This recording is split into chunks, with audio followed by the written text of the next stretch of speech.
Je suis très contente d'être parmi vous ce matin. Et pour aborder un sujet, bon, je me dis que c'est un sujet dont on a beaucoup parlé.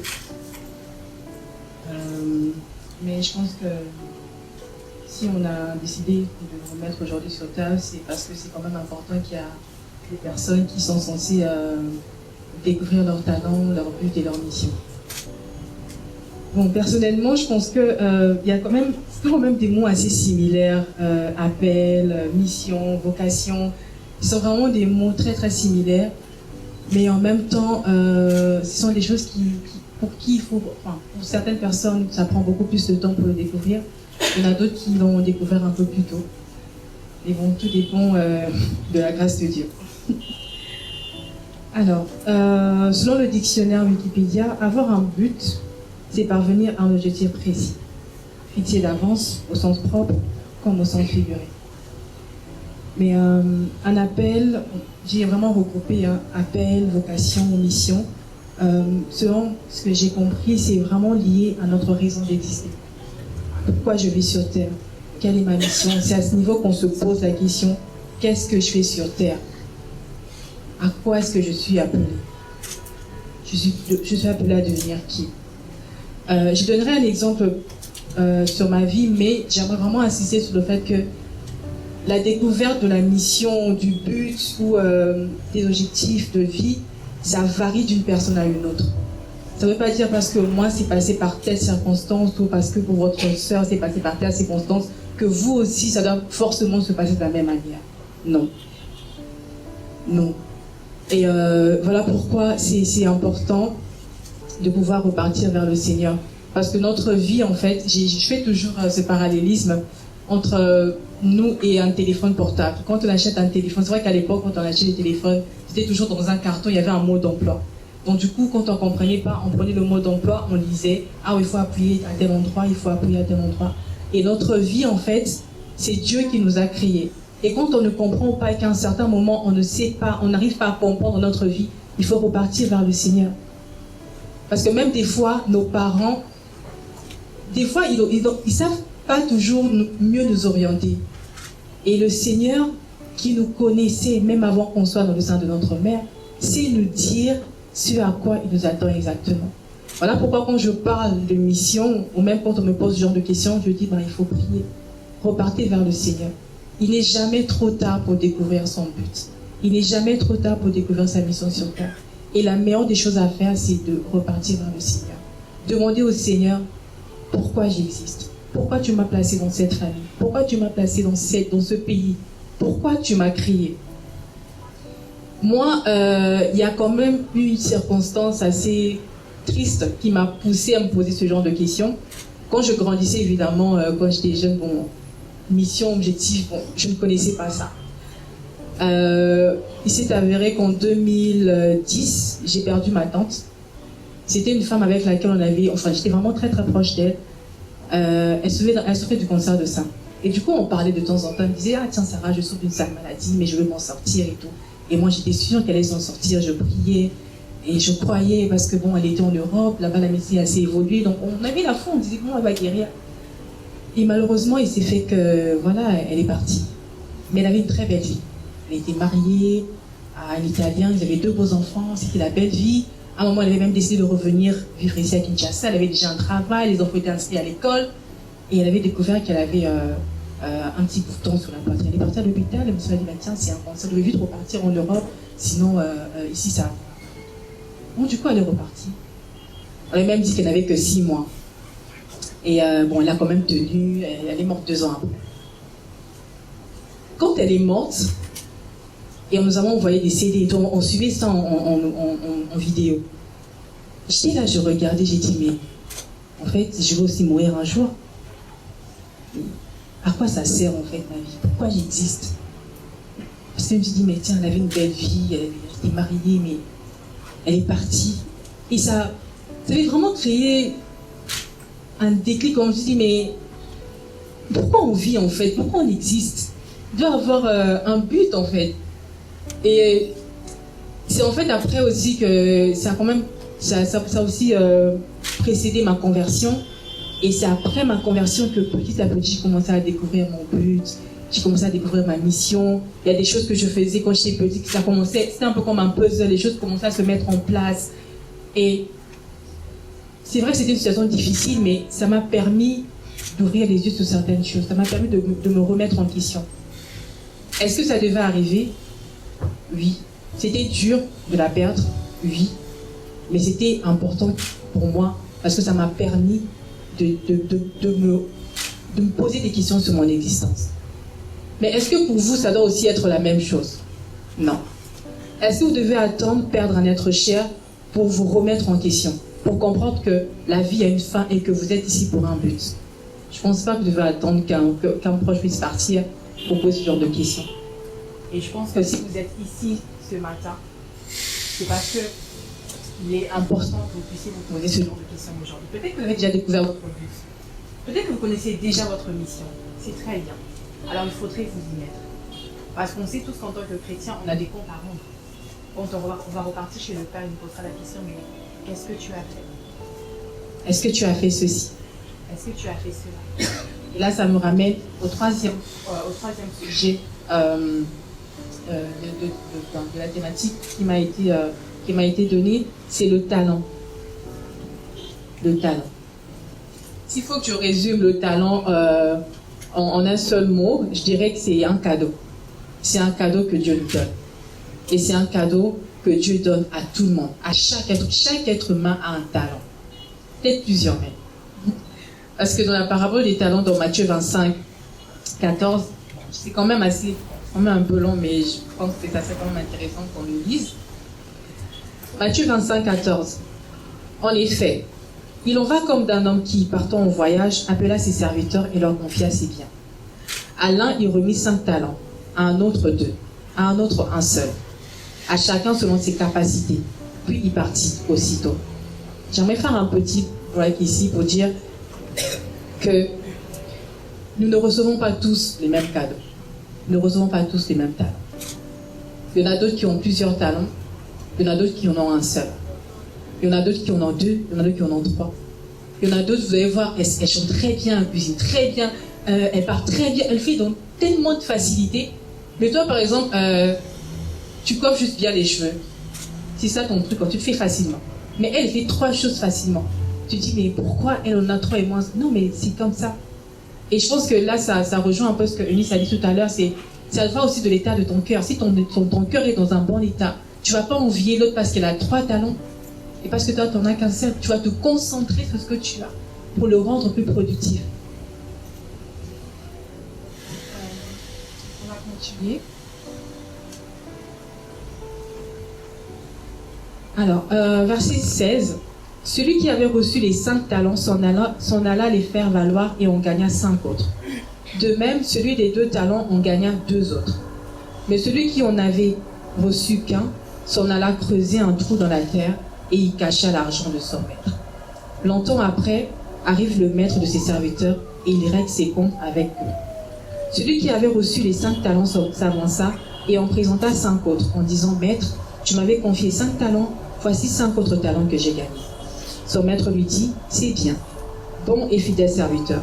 Tu as été fidèle en peu de choses, sur beaucoup je t'établirai. Viens te réjouir avec ton maître. » Celui des 2 talents s'avança à son tour et dit « Maître, tu m'avais confié 2 talents, voici 2 autres talents que j'ai gagnés. » Son maître lui dit « C'est bien, bon et fidèle serviteur. Tu as été fidèle en peu de choses, sur beaucoup je t'établirai. Viens te réjouir avec ton maître. » S'avançant à son tour, celui qui avait reçu un seul talent dit « Maître, je savais que tu es un homme dur. Tu moissonnes où tu n'as pas sémé. Tu ramasses où tu n'as pas répondu.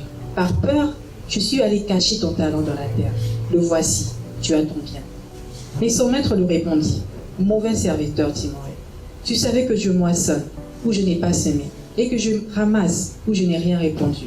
Il te fallait donc placer mon argent chez les banquiers. À mon retour, j'aurai recouvré mon bien avec un intérêt. Retirez-lui donc son talent et donnez-le à celui qui a les 10 talents. Car à tout homme qui a, l'on donnera. Il sera dans la surabondance. Mais à celui qui n'a pas, même ceux qu'il a, lui sera retiré. Quant à ce serviteur bon à rien, jetez-le dans les ténèbres du dehors. Là seront les pleurs et les grincements de dents.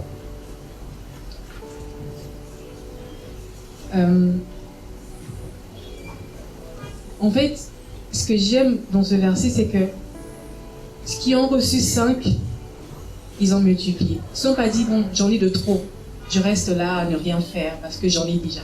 Mais ils ont multiplié. Ça veut dire que, voilà, tu sais que depuis que tu es né, tu tresses facilement les cheveux, tu te dis, bon, ok, je veux quand même me former par rapport à ça pour me perfectionner. Tu te perfectionnes, après tu te dis, ok, je vais quand même aller faire un stage dans un salon de coiffure. Tu fais un stage dans un salon de coiffure, tu reçois un peu d'argent, tu te dis, ok, je vais économiser pour ouvrir mon propre salon. Tu ouvres ton propre salon, tu engages, je te dis, ok, je vais maintenant former pour que les autres puissent aussi commencer à ouvrir leur propre salon. Là, tu te multiplies. Mais quand tu te dis, ok, je tresse bien les cheveux, bon d'accord, je vais le faire chez moi. Bon, je tresse des petits du quartier, je reçois de l'argent, je m'achète des petits trucs, bon, je me fais pas des petits, voilà, c'est bon. Là, tu ne fructifies pas. Là, tu gardes ton talent. Tu le gardes et puis après,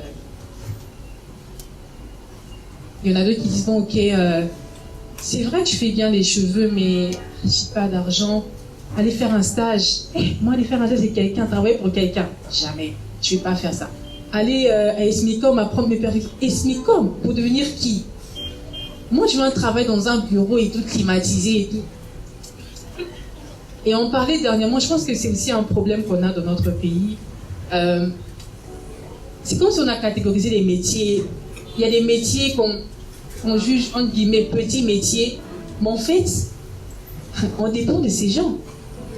Imaginez si les mamans qui balaient la route à 4h du matin, si elles ne balaient pas pendant une semaine, à quoi va ressembler la vie? Si les femmes qui vendent les épices à Somba Zigida ne vendent plus pendant un mois, comment on va cuisiner? Si les jeunes hommes là qui vendent les papiers mouchoirs en route, s'ils ne vendent plus, on ira tous acheter les papiers mouchoirs quoi, à 1500 dans un supermarché. Je pense que c'est aussi un problème de...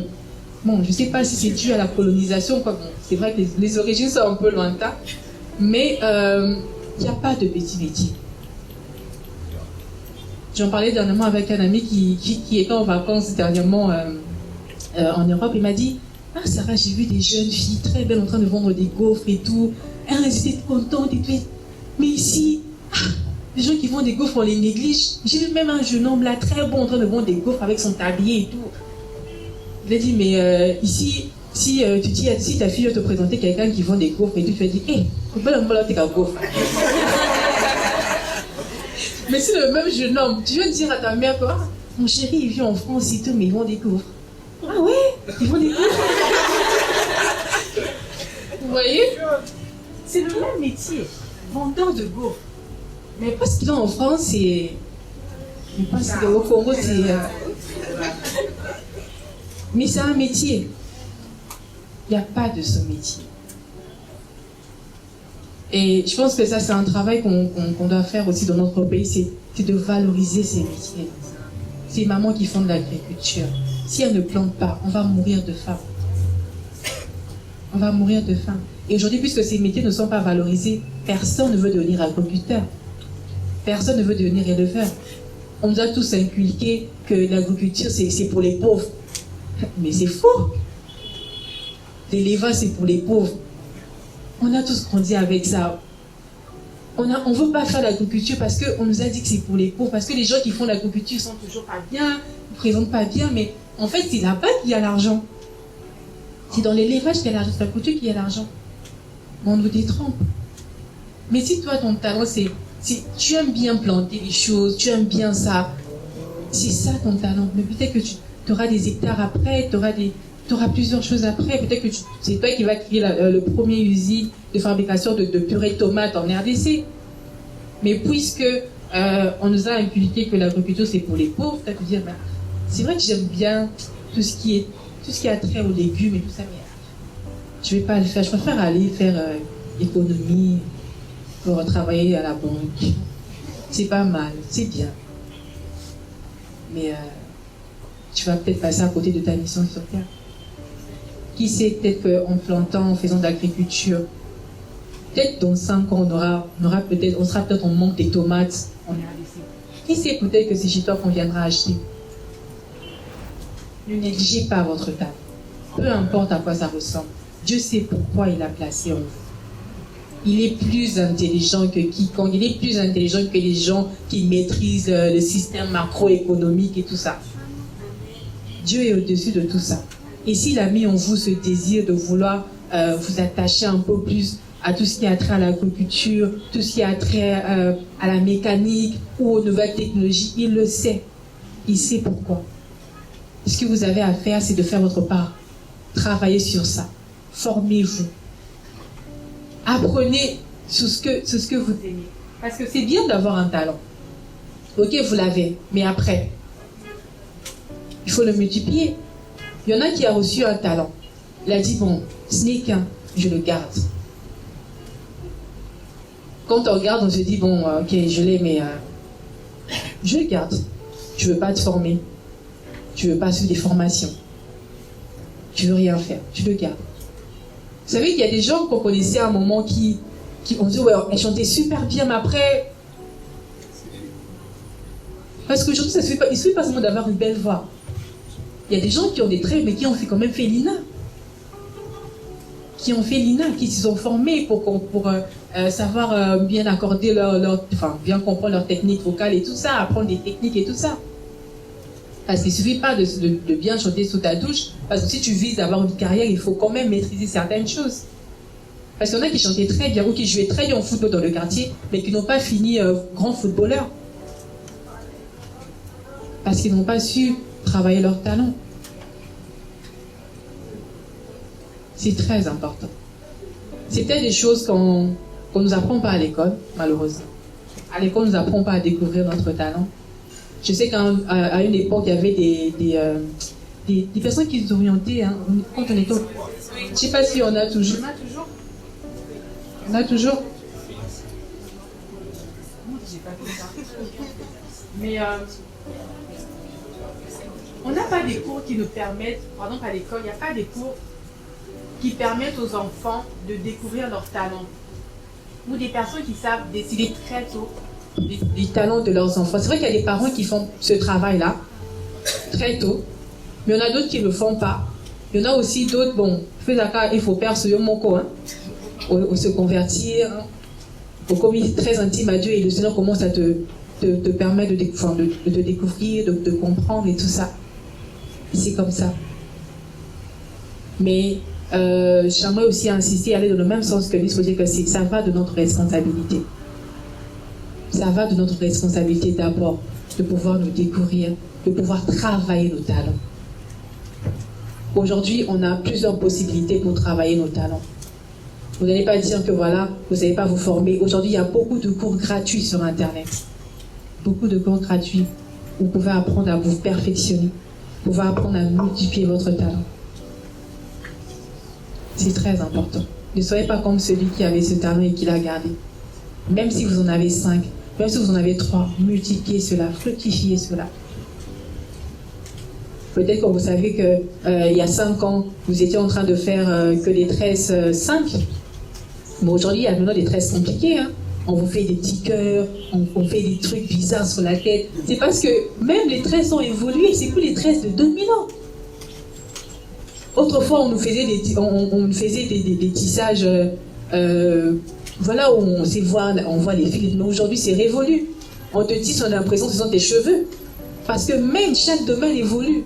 Tous les domaines de la vie évoluent. Même les vernis, autrefois, c'était des vernis, souvent tu te laves comme ça avant de sortir. Ah, tu remarques que ça, tu dois encore mettre les vernis. Aujourd'hui, il y a des vernis permanents. Parce que même le domaine des vernis évolue. Mais pourquoi toi, ton talent, depuis... Tu ne veux pas travailler sur ça? Il faudrait y travailler. Il faudrait y travailler. C'est très important.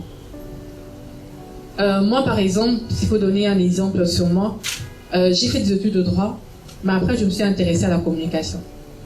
J'ai fait la télé, mais je n'ai pas fait l'IFACI. Donc, j'ai été journaliste pendant un moment. Mais après, je me suis rendu compte que le domaine de la communication évoluait. Je n'ai pas fait l'IFACI, ok, mais il faudrait quand même que je me forme. J'ai fait des formations en marketing digital, en community management, et je continue de me former. Parce que c'est bien beau de tenir un micro, de t'exprimer, mais il faut quand même avoir une base et puis il faut te perfectionner. Parce que le monde dans lequel on est aujourd'hui, c'est un monde qui évolue. Aujourd'hui, on parle de l'intelligence artificielle. Vous avez entendu parler de ça? Vous avez entendu parler de ça? Vous savez qu'il y a des métiers qui seront supprimés. Parce que l'ordinateur fera tout à la place, enfin presque tout à la place de l'homme. Vous voulez rédiger quelque chose, rédiger un texte, vous mettez juste dans une application, ça fait tout, ça écrit sans faute. Maintenant dites-moi pourquoi on va engager des secrétaires? Parce qu'on peut tout faire. Vous voyez? Ça veut dire que si on veut vous engager en tant que secrétaire, vous devez avoir un plus. Pour qu'on dise que, ah ok, c'est vrai qu'on peut faire ceci avec telle application, mais cette dame, elle a quelque chose. Quand elle rédige un texte, on sent quelque chose. Ok, on va la prendre. Mais si vous n'avez pas un plus, on va vous remplacer par une machine. Parce qu'aujourd'hui, on peut, même les designers, seulement le métier des designers va disparaître parce qu'aujourd'hui, on a Canva. Les vidéographes, bientôt peut-être qu'on aura plus besoin parce qu'on peut même faire des montages vidéo avec CapCut. Les peintres, aujourd'hui, il y a une application où tu peux avoir ton portrait déjà bien peint et tout ça. Peut-être qu'on n'aura plus besoin des peintres. Les médecins, aujourd'hui, on peut faire une opération sans même qu'on te déchire. On passe juste quelque chose par laser. C'est bon. Les chirurgiens qui nous déchirent le ventre ici au Congo, là, tout le temps. Peut-être qu'on n'en aura plus besoin dans 10 ans, dans 20 ans. Vous voyez, donc c'est important d'avoir un plus. Parce que c'est vrai aussi qu'il y a l'intelligence artificielle qui vient à grande vitesse. Mais moi, je me dis toujours que l'humain sera toujours indispensable. Et pour que l'humain soit indispensable, il devrait qu'il ait toujours une plus-value. Toujours. Peut-être qu'en Afrique, ça va prendre un peu de temps parce que, bon, on a le retard technologique, ça nous donne quand même un peu d'avantage parce que ça nous permet de maintenir notre travail, nos postes et tout. Mais sous d'autres cieux, c'est terrible. Hein? C'est terrible. Vous avez des talents. Multipliez cela. Formez-vous. Il n'y a pas d'âge pour se former. Quand vous dites pas, il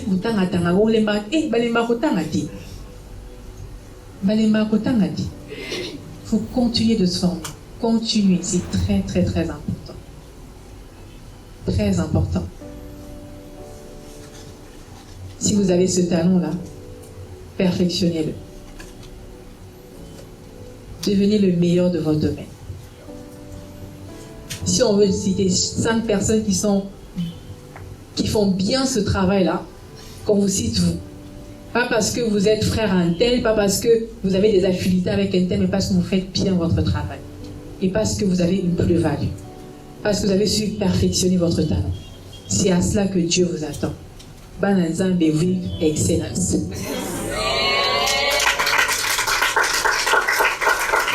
Donc, vraiment pour chuter,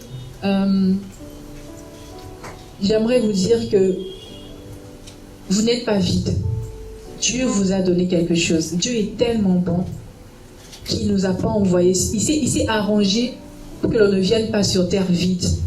Il a donné à chacun et à chacune de nous un cadeau. Un cadeau pour que vous puissiez le servir avec sur terre. Quel est ton talent? Et qu'est-ce que tu en fais? Merci.